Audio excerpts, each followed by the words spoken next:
Good morning everyone. हम परमेश्वर के निहायत ही शुक्रगुजार हैं कि परमेश्वर ने हमें यह मौका दिया कि हम आज फिर इस सुबह जो है वो खुदा के चरणों में आ सकते हैं और खुदा के कलाम के साथ रूबरू हो सकते हैं। आइए, डेस्टिनी में आप सभी का स्वागत है और हम शुक्रगुजार हैं कि परमेश्वर ने जो है आपको भी ये मौका दिया कि आप हमारे साथ जो है वो मिलके खुदा के वचनों को जो है वो सीख सकते हैं। हम जो है लैव अवस्था की पुस्तक को बड़ी गहराई से जो है वो सीख रहे हैं। हमने देखा कि लैव अवस्था की पुस्तक में जो है वो 5 ऐसी ऑफरिंग्स हैं जो इजरायली कौम को देने के लिए कही गई, जिसमें जो है बर्ंट ऑफरिंग है जो कि यीशु मसीह की कुर्बानी को दिखाता है। फिर उसके बाद जो है ग्रेन ऑफरिंग है। यीशु मसीह हमारा हमारे लिए जो है वो क्रूसीफाई हुए हैं। उसका बदन रोटी जो है उसका कलाम और उसका बदन हमारे लिए तोड़ा गया। फिर उसके बाद पीस ऑफरिंग है, उसने हमारी मिलाप जो है वो पिता के साथ करवाया। और फिर हम सिन ऑफरिंग देखते हैं और वेव ऑफरिंग ऑफरिंग देखते हैं, fellowship offering, sorry, wave offering. तो वहां पर भी हम देखते हैं कि पाप की जो बलि चढ़ाई जानी, यानी पापों का प्रायश्चित कराना, वो उसके बारे में जो है वो जिक्र है। सो यीशु मसीह की सेवकाई के बारे में हम सीख चुके हैं। हमने देखा किस तरह से जो है शुद्धिकरण जो है लगभग आप 12, 13 और 15 अध्याय में भी देखेंगे कि शुद्धिकरण के बारे में जो है खुदा ने जिक्र किया है। हमने कल देखा किस तरह से औरत की जो शुद्धिकरण है बच्चा पैदा करने के बाद, वो हेल्थ लॉ जो है खुदा ने जो है वो दिए हैं, जिसमें खुदा अपने लोगों की जो है वो प्रोटेक्शन कर रहे हैं और अपने पूरी कम्युनिटी की जो है वो प्रोटेक्शन दे रहे हैं। सो आज जो है हम लेव अवस्था उसका 13 अध्याय पढ़ेंगे, जिसमें लेप्रेसी के बारे में है कि अगर किसी को लेप्रेसी हो जाती है तो वो किस तरह से वेल इनफैक्ट इंटरेस्टिंग बात कि किस तरह से डायग्नोस किया जाए, डिस्टिंग्विश किया जाए कि ये सचमुच में लेप्रेसी है या ये और कोई और तरह की जो है वो स्किन डिजीज है, और उसकी ट्रीटमेंट कैसे होनी चाहिए। और इसके बारे में जो है खुदा उन्हें आदेश दे रहा है। उस समय साइंस तो नहीं थी, पर खुदा जो है, इसीलिए हम अपनी दुआओं में कहते हैं कि वो डॉक्टरों का भी जो है वो डॉक्टर है। क्योंकि उसने 35,000 साल पहले ही इन चीजों को जो है अपनी व्हाट यू कॉल अपने जो है लोगों के बीच में इसे जो है वो बता दिया। आइए आज जो है लव अवस्था उसका 13 अध्याय देखेंगे। इससे पहले कि हम अपने अध्याय में जाएं, आइए अपने सिरों को झुकाएंगे और हम प्रार्थना में जाएंगे। हमारे स्वर्गीय खुदावंद, हम आपके शुक्रगुजार हैं, धन्यवाद करते हैं कि आप हमारे राजा हैं और आसमान में हम किसी और को नहीं, हम आपको जानते हैं। हमारे सिर आपके सामने झुकते हैं प्रभु, क्योंकि आप इतने प्यारे हैं और आपकी मोहब्बत जो आपने हमसे की है खुदावन, जब हम पापी में थे आप हमारे लिए कुर्बान हुए, उसकी इज्जत करते हैं। और खुदावन, इसलिए हमारे जैसे हम हैं वैसे ही हम अपने आप को आपके चरणों में लेकर आए हैं, इस उम्मीद से कि आपके लहू के वसीले से हम साफ किए जाएंगे। प्रभु, हमारे गुनाह गलतियों को माफ कर दें जो जाने अनजाने में हमने की हैं, और अपने पवित्र लहू से धोकर साफ करें। ऐसा कोई भी गुनाह आपके और हमारे बीच में खड़ा ना रहे खुदावन। जैसे पूर्व पश्चिम से दूर है, वैसे ही आप हमारे गुनाह भी फेंक दें और अपनी आत्मा की कुव्वत से खुदावन हमारे जिंदगियों में आए और खुदावन धर्म के काम करें। हमारी प्रार्थना है कि आज के सबक में भी आप हमारी मदद और सहायता करें। जो आप सिखाना चाहते हैं खुदावन, आप हमें सिखाएं। हमारी प्रार्थना है कि आप बोलें और हम सुने, आप बढ़ें और हम घटते चले जाएं। आपका नाम मुबारक ठहरे। इस प्रार्थना को यीशु के नाम से मांगते हैं, आमीन। लेवावस्था उसका 13 अध्याय है और उसकी पहली आयत से जो है हम पढ़ेंगे। फिर यहोवा ने मूसा और हारून से कहा, जब किसी मनुष्य के शरीर में चमड़ में सूजन वह पापड़ी व फूल हो, और इससे उसके चमड़ में कोढ़ की व्याधि सा कुछ देख पड़े, तो उसे हारून याजक के पास था उसके पुत्र जो याजक हैं उनमें से किसी के पास ले जाएं। सो यहाँ पर जो है हम ये देखते हैं कि परमेश्वर चमड़ी के रोग के बारे में, यानी स्किन डिजीजेस के बारे में, अगर कोई भी जो है वो किसी भी तरह से सिम्टम्स शो कर रहा है, तो उसे जो है वो याजक के पास लेकर जाना जो है वो व्यवस्था के अनुसार था। यानी खुदा की व्यवस्था इस तरह से थी कि याजक जो है वो उस बीमार इंसान को जो है वो देखेगा। अगर हम देखें कि यीशु मसीह हमारे महायाजक हैं, और यीशु मसीह ने कहा, बोझ से दबे हुए लोगों मेरे पास आओ, मैं तुम्हें आराम दूंगा। ये याजक जो है वो आराम नहीं दे पा रहे थे, बट जो हमारा महायाजक है वो हमें आराम जो है वो दे सकता है।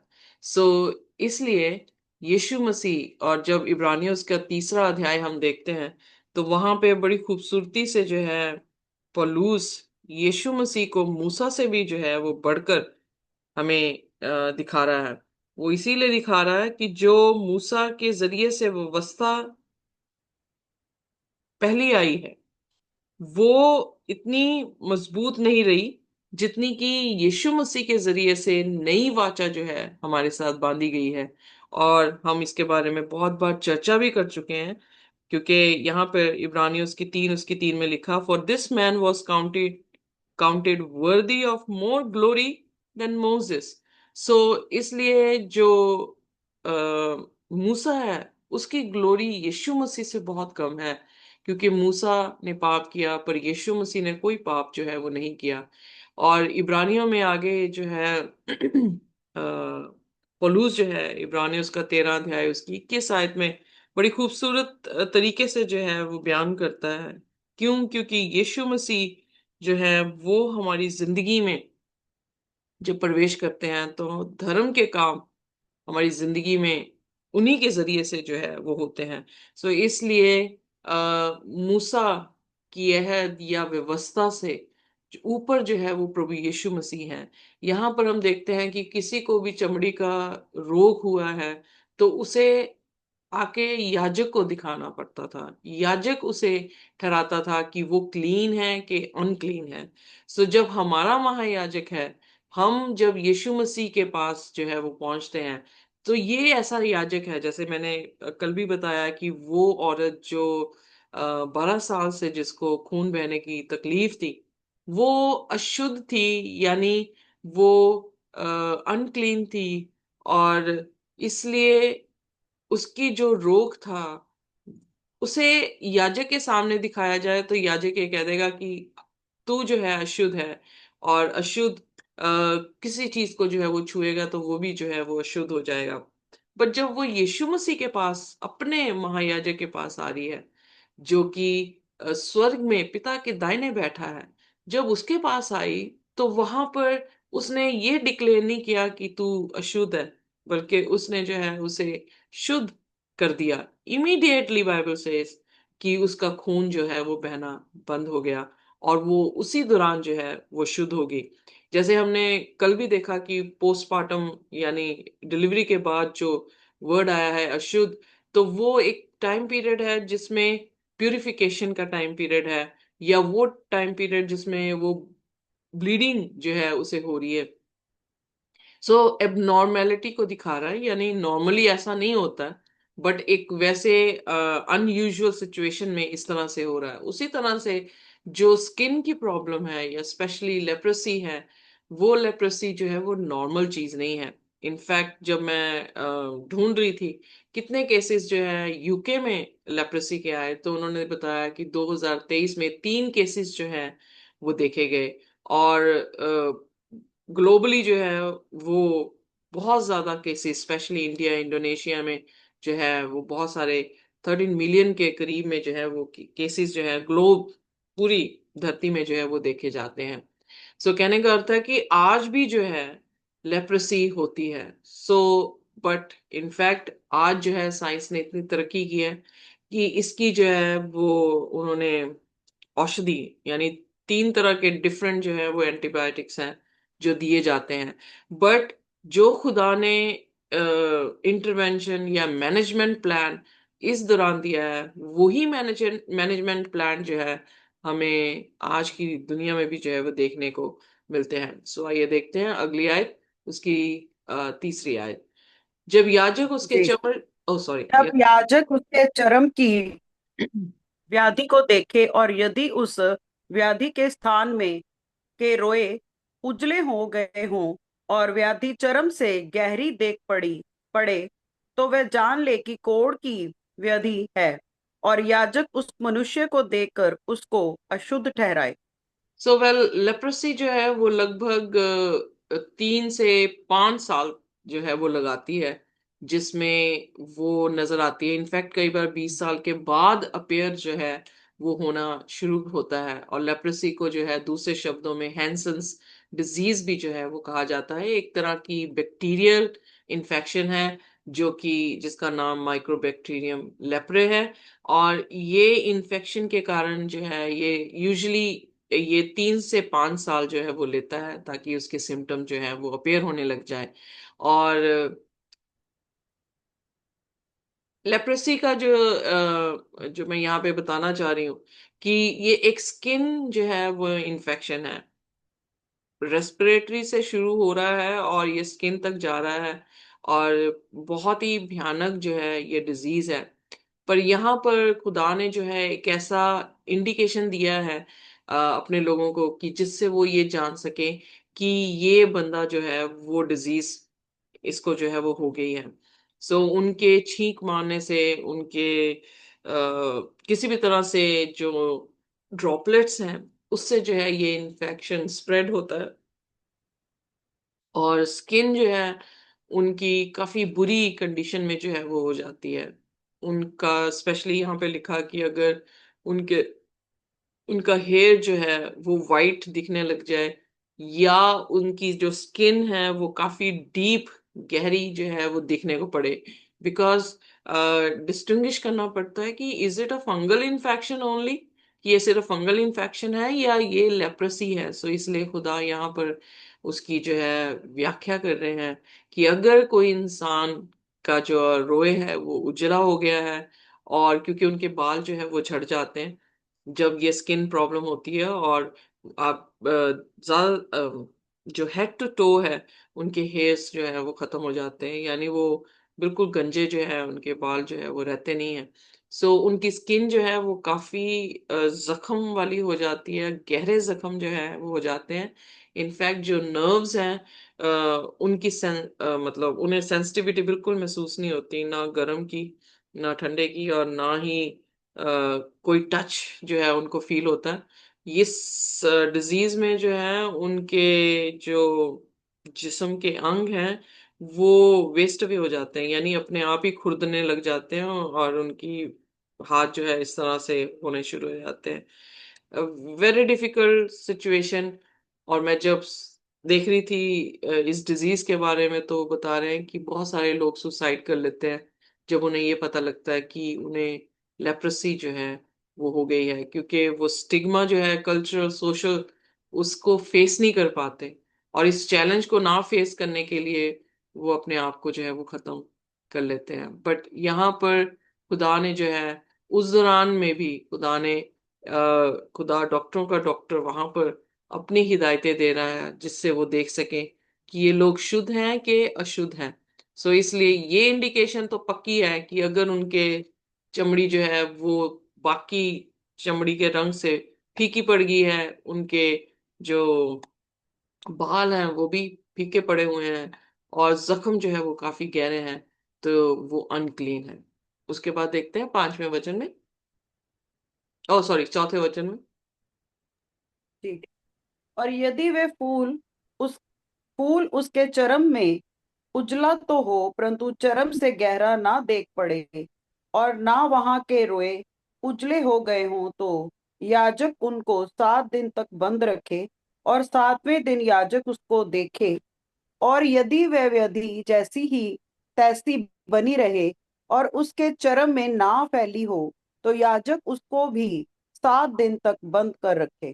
तो यहाँ पर हम देखते हैं कि अगर थोड़ी सी शंका है तो वो अपना मैनेजमेंट प्लान जो है वहां पर इंटरवीन कर रहे हैं कि खुदा उन्हें ये कह रहा है कि आप 7 दिन जो है उन्हें आइसोलेट करके रखें। बंद रखने का मतलब आइसोलेट करके रखें, क्योंकि कम्युनिकेबल डिजीज है, किसी और को ना लगे, वो लोग बंद रहने चाहिए। और फिर उसके बाद उसको जो है, क्योंकि अगर वो स्किन जो है लेप्रेसी ना हुई, अगर कोई और डिजीज, स्किन डिजीज हुई, तो वो 7 दिन तक जो है वो अपने अपीयरेंस को जो है वो चेंज कर देगा। पर अगर वो फिर भी अपनी अपीयरेंस को चेंज नहीं कर रहा है, यानी जैसे दिख रहा है वो चेंज नहीं हो रहा, और स्पेशली बाइबल में लिखा कि अगर वो पूरे शरीर में नहीं आया है, तो क्या करें, उसे 7 दिन और उसे आइसोलेट करें, कि जब तक वो अपने सिम्टम्स को अपेयर ना कर ले डिजीज, तब तक क्या करो, 7 7 दिन के बाद उसे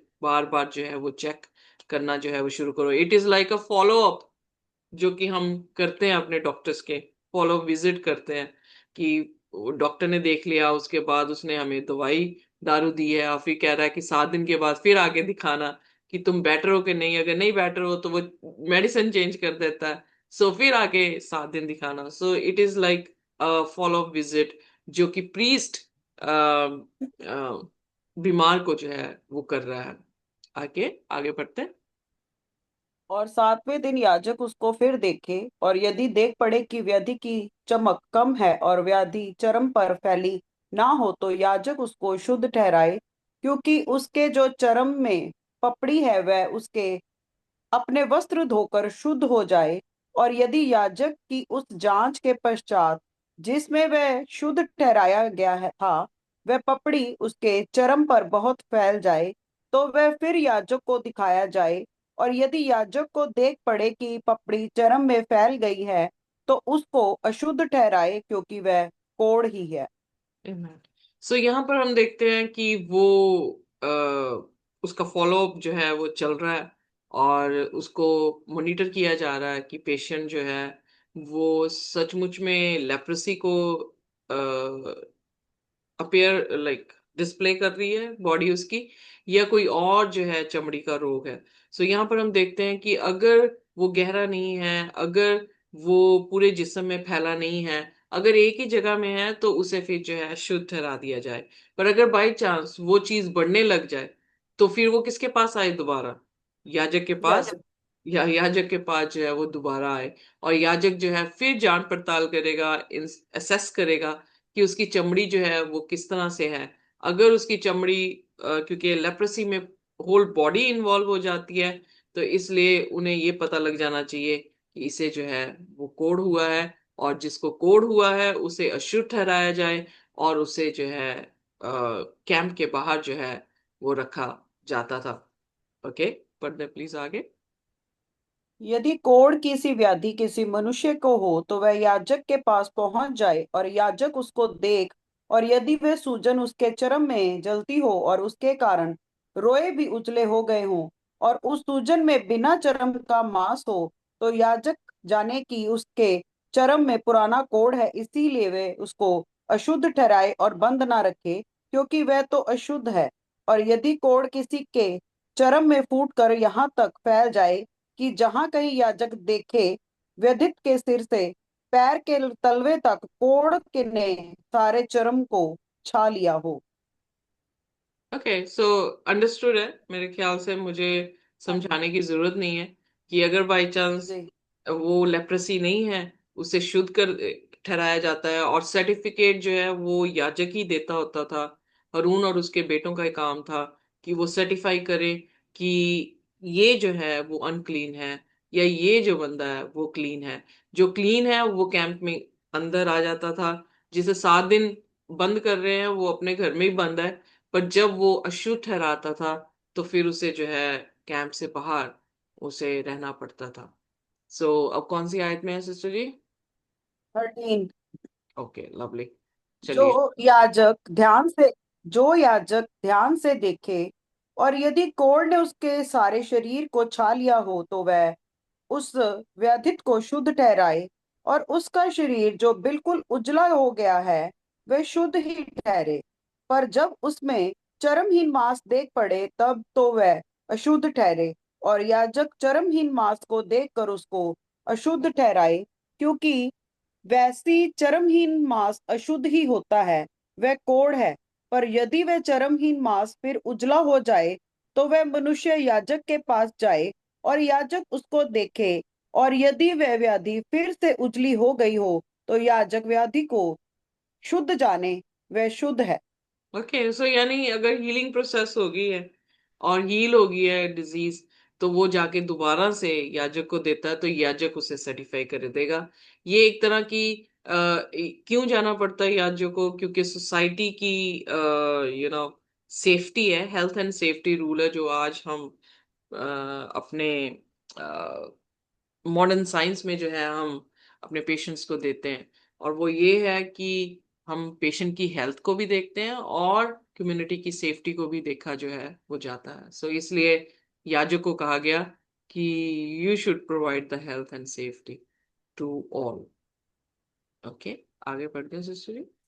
यदि किसी के चर्म में फोड़ा होकर चंगा हो गया हो और फोड़े के स्थान में उजली की सूजन व लाली लिए हुए उजला फूल हो तो वह याजक को दिखाया जाए, और याजक उस सूजन को देख और यदि वह चर्म से गहरा पड़े और उसके रोए भी उजले हो गए हों तो याजक ये जानकर उस मनुष्य को अशुद्ध ठहराए, क्योंकि वह कोढ़ की व्याधि है जो फोड़े में से फूट कर निकलती है। और यदि याजक देखे कि उसमें उजले रोए नहीं हैं और वह चर्म से गहरी नहीं और उसकी चमक कम हुई है तो याजक उस मनुष्य को 7 दिन तक बंद कर रखे।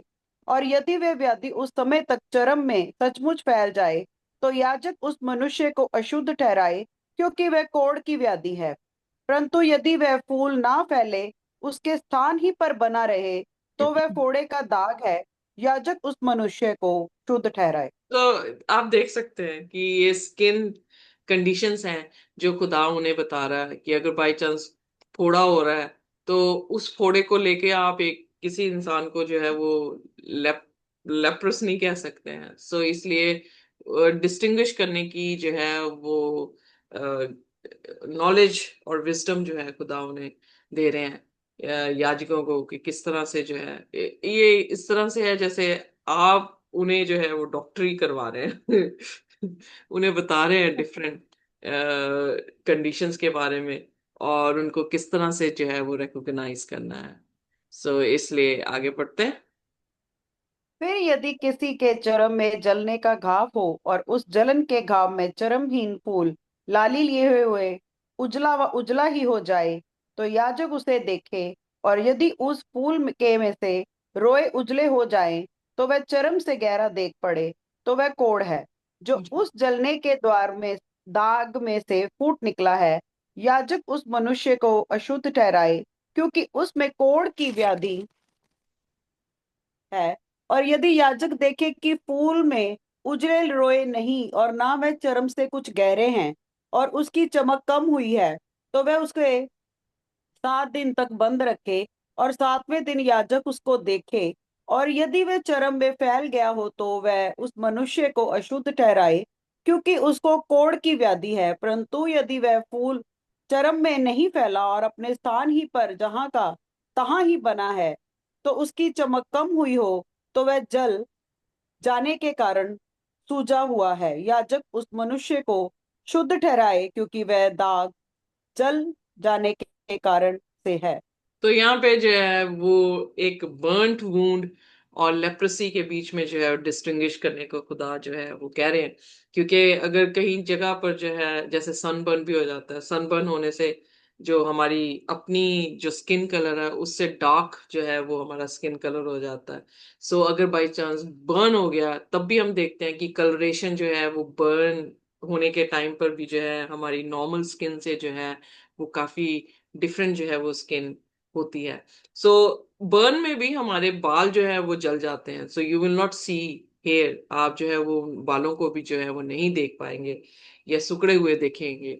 सो कितनी सिविरिटी है बर्न में, उस पे डिपेंड करता है। सो यहाँ पर हम देखते हैं कि जो बर्न पेशेंट है वो पूरी बॉडी में नहीं वैसे दाग आ जाएंगे। सो इसलिए अगर 7 दिन तक वो एक तरफ रख रहे हैं उसे प्रिकॉशन के तौर से या प्रिवेंशन के मेजर्स के साथ, तो हम देखते हैं कि अगर बर्न हुआ तो वो हील हो जाएगा 7 दिन में, हीलिंग प्रोसेस है।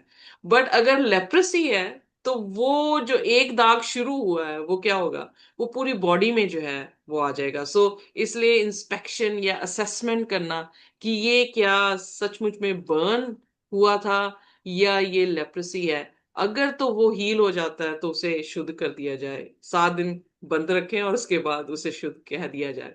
अगर वो नहीं हील होता और पूरी बॉडी में जो है वो गहरा भी बन गया है घाव, और उसका जो पिगमेंटेशन है वो लाइटर है, तो यकीनन है कि ये कोड है। तो इसलिए खुदा ने जो है अपनी कौम को सिक्योर करने के लिए अ, इस चीज की व्यवस्था जो है वो दी है। Okay, thank you. आगे पढ़ते हैं सिस्टर जी।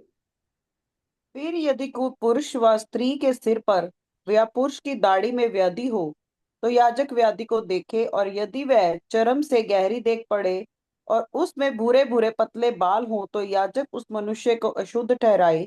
वह व्याधि सेहुओं अर्थात सिर व दाढ़ी का कोढ़ है। और यदि याजक सेहुओं की व्याधि को देखे कि वह चर्म से गहरी नहीं है, तो उसके काले काले बाल नहीं हैं, तो वह सेहुई के व्याधि को 7 दिन तक बंद रखे, और 7वें दिन याजक व्याधि को देखे।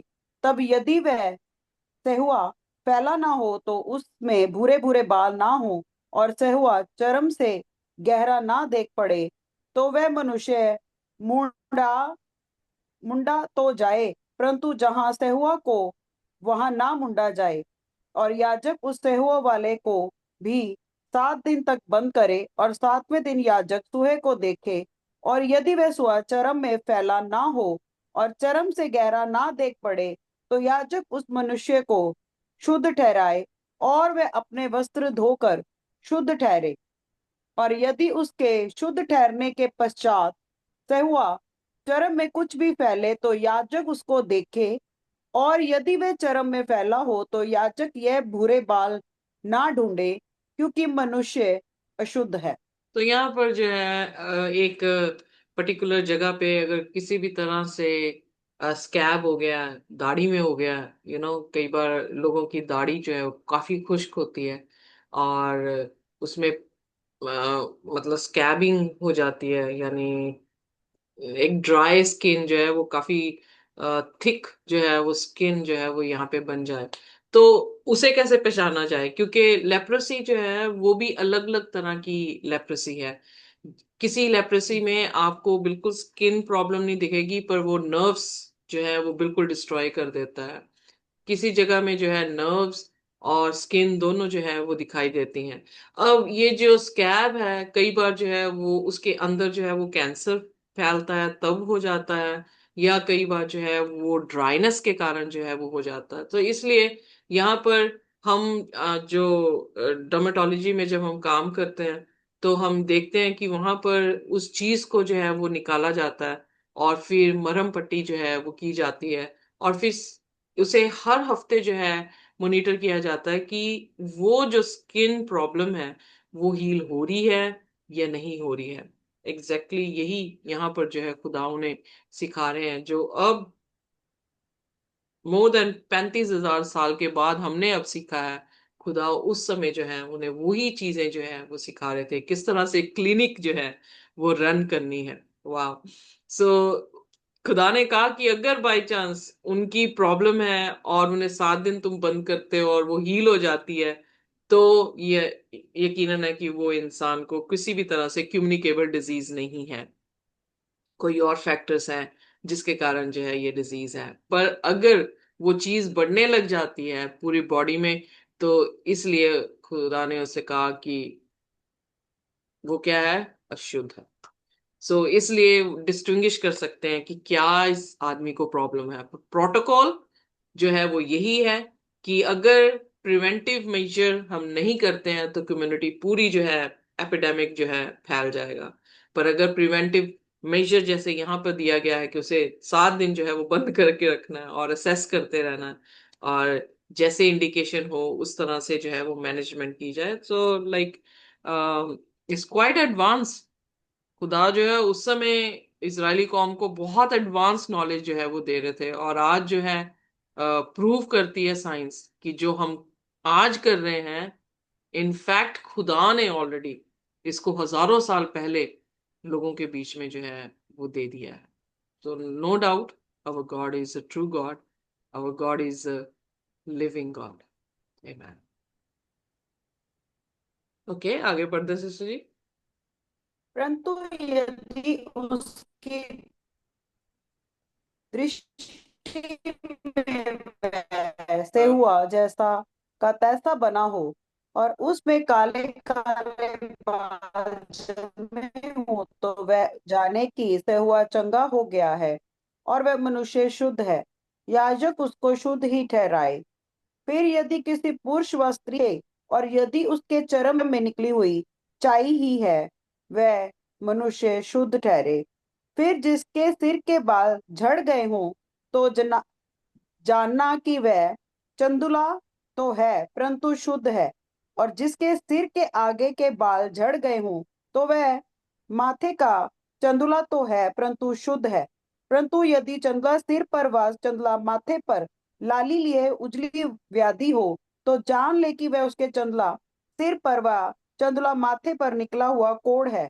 इसीलिए याजक उसे देखे, और यदि व्याधि की सूजन और चंदुला सिर पर चंदुले माथे पर ऐसी लाली लिए हुए उजले हो जाएं जैसा चर्म में के कोढ़ में होता है, तो वह मनुष्य कोढ़ी है और अशुद्ध है, और याजक उसको अवश्य अशुद्ध ठहराए, क्योंकि वे व्याधि उसके सिर पर है। ओके, सो और यहाँ जैस देख रहे हैं कि फंगल इन्फेक्शन जो है कई बार प्राइवेट प्लेसेस में जो है वो हो जाता है, चाहे वो स्त्री में हो चाहे वो आदमी में हो। सो उसको भी जो है असेस करना जो है वो बताया गया है। इनफैक्ट अगर काले बाल हैं, यानी ग्रोथ जो है वो हेयर की राइट हो रही है, तो वो इतना यू नो नुकसानदायक चीज जो है वो नहीं बताई गई। फिर हम देख रहे हैं कि बॉल्डनेस यानी गंजापन जो है वो आना, बहुत सारे लोगों को जो है प्रॉब्लम है, उन्हें कोड नहीं है, उन्हें प्रॉब्लम होती है कि उनके जो है हेयर्स नहीं ग्रो करते हैं। और कई बार उनके आईब्रोज, क्योंकि आप लेप्रोसी को भी देखेंगे, उनके जो है इवन आईब्रोज भी जो है वो नहीं होते हैं, क्योंकि उनकी हेयर ग्रोथ बिल्कुल जो है वो खत्म हो जाती है। सो उन दोनों चीजों में, एलोपेशिया और लेप्रोसी में कैसे डिस्टिंग्विश करना है, सो खुदा ने जो है यहाँ पर याजकों को ये भी जो है वो इंस्ट्रक्शंस दी हैं कि किस तरह से जो है हम उनको पहचान सकते हैं कि उनके लेप्रोसी है या उनकी जो है एलोपेशिया है, यानी बाल जो है उनके झड़े हुए हैं। सो इसलिए लेप्रोसी में ये होगा कि उनके बाल हेड टू टो जो है वो बिल्कुल खत्म हो जाएंगे, बिल्कुल नहीं रहेंगे। उनके जख्म होंगे, और वो जख्म काफी गहरे होंगे, वो जैसे स्किन पील होती है वैसे जख्म जो है वो होंगे। सो इसलिए लेप्रोसी जो है वो कंप्लीटली एलोपेशिया से जो है वो डिफरेंट है। तो इसलिए यहाँ पर परमेश्वर फिर वही इंस्ट्रक्शन है कि उसे असेस करते रहें। अगर उसको ये रोग है कोढ़ का, तो इनफैक्ट उसे जो है सर्टिफाई कर देना चाहिए कि इस बंदे को जो है वो कोढ़ है और ये अशुद्ध है। ओके, कौन सी आयत में है? और 45। Okay, lovely. और जिसमें वह व्याधि हो, उस कोढ़ी के वस्त्र फटे और सिर के बाल बिखरे रहें, और वह अपने ऊपर वाले होंठ को ढांपे हुए अशुद्ध अशुद्ध पुकारा करे। जितने दिन वह यह व्याधि उसमें रहे, उतने दिन तक वह तो अशुद्ध रहेगा, और वह अशुद्ध ठहरा रहे। इसीलिए वह अकेला रह रहा करे, उसका निवास स्थान छावनी के बाहर हो। फिर जिस वस्त्र में कोढ़ की व्याधि हो, चाहे वह वस्त्र ऊन का हो चाहे सनी का। वह व्याधि चाहे उस सनी व ऊन के वस्त्र के ताने में हो चाहे बाने में, व यह व्याधि चमड़ी में व चमड़ी की किसी वस्तु में हो। यदि वह व्याधि किसी वस्त्र के चाहे ताने में चाहे बाने में व चमड़ी की किसी वस्तु में हरी हो व लाल सी हो, तो जानना कि वह क्योड़ की व्याधि है और यह याजक को दिखाई जाए। ओके, सो यहाँ पर हम देखते हैं कि खुदा ने आदेश दिया कि वो लोग कैसे आइसोलेट होंगे, कैसे जो है आइसोलेशन सिस्टम चलेगा, ताकि पहली बात ये है कि उन्हें जो है कपड़े फटे हुए, मतलब डिस्टिंक्ट दिखने चाहिए, ताकि लोग जो है अगर दूर से भी उन्हें देख लें तो उन्हें ये पुकारना पड़ता था कि अशुद्ध अशुद्ध अशुद्ध, ताकि लोग अगर वो बाई चांस किसी रास्ते से गुजर भी रहे हैं अपने रोटी रोटी की देख पे, और अचानक किसी इंसान को उन्होंने देख लिया कि हमारे एरिया के आसपास घूम रहा है, तो वो जोर जोर से चिल्लाते थे अशुद्ध अशुद्ध अशुद्ध। तो जो इंसान बिल्कुल पाक और साफ यानी बिना बीमारी के है, उसे पता लग जाता था कि मैं उस एरिया में आ गया हूँ जिसमें क्या I can have communicable disease, मैं आराम से जो हूँ कम्युनिकेबल डिजीज का हिस्सा बन सकता हूँ। सो इसलिए इन्हें ये आज्ञा दी गई थी। इनके कपड़े भी जो हैं वो इसी ढंग से दिए गए थे, जो कि यहाँ पर बयान भी है, सॉरी मुझे, ऊन के वस्त्र ताने चाहे जो भी थे, सो हरी। हरी और लाल सी हो।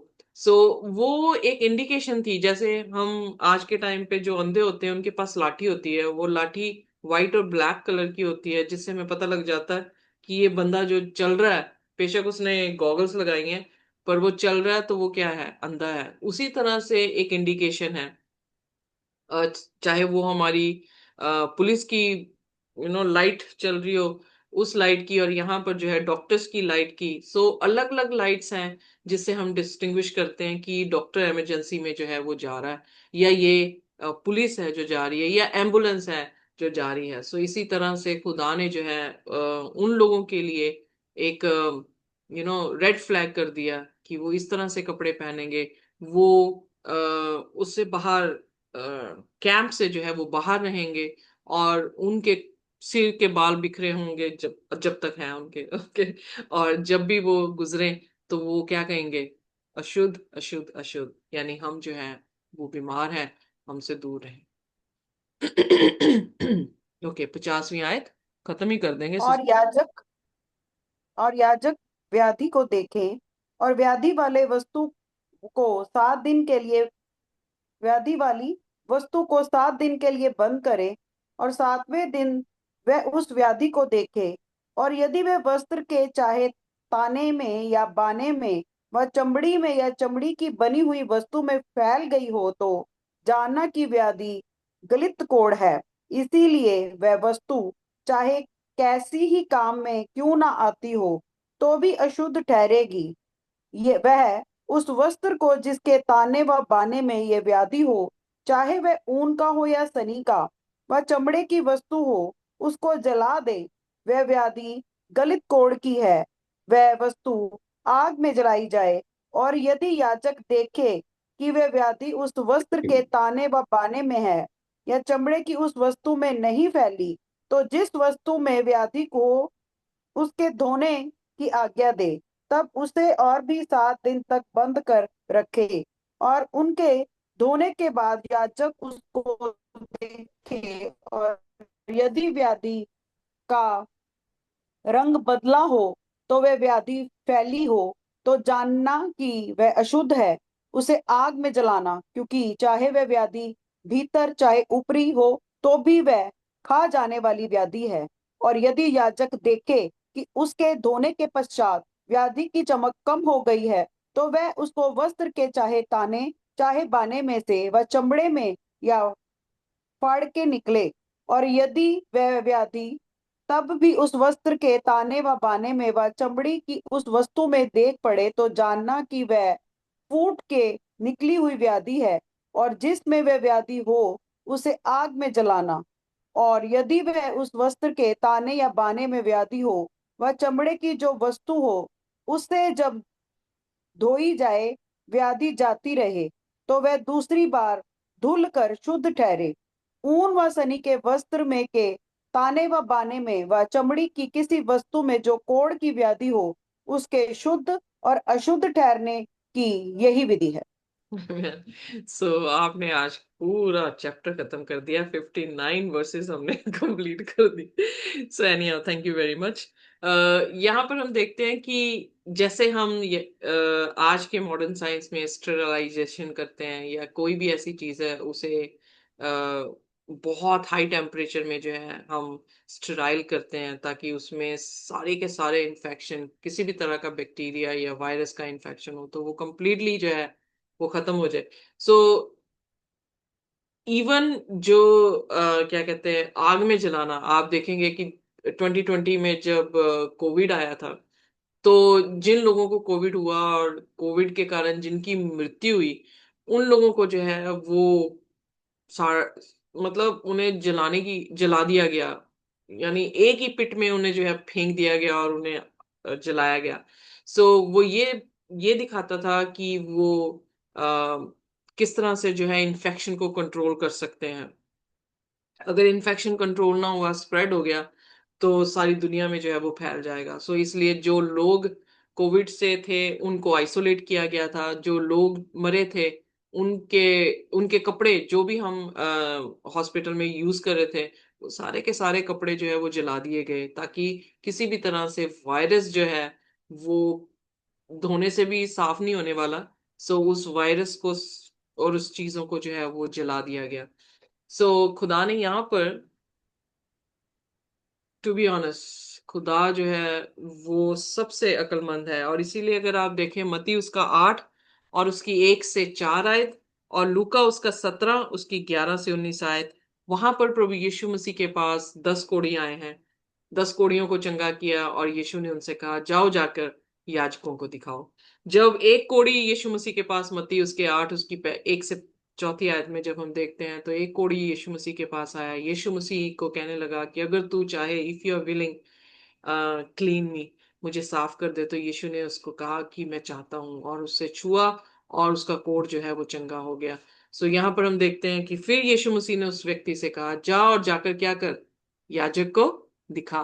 सो इसलिए हम हर एक जो भी अब तक हमने व्यवस्था देखी है, हमने यीशु मसीह में उसे पूरा होते हुए देखा है।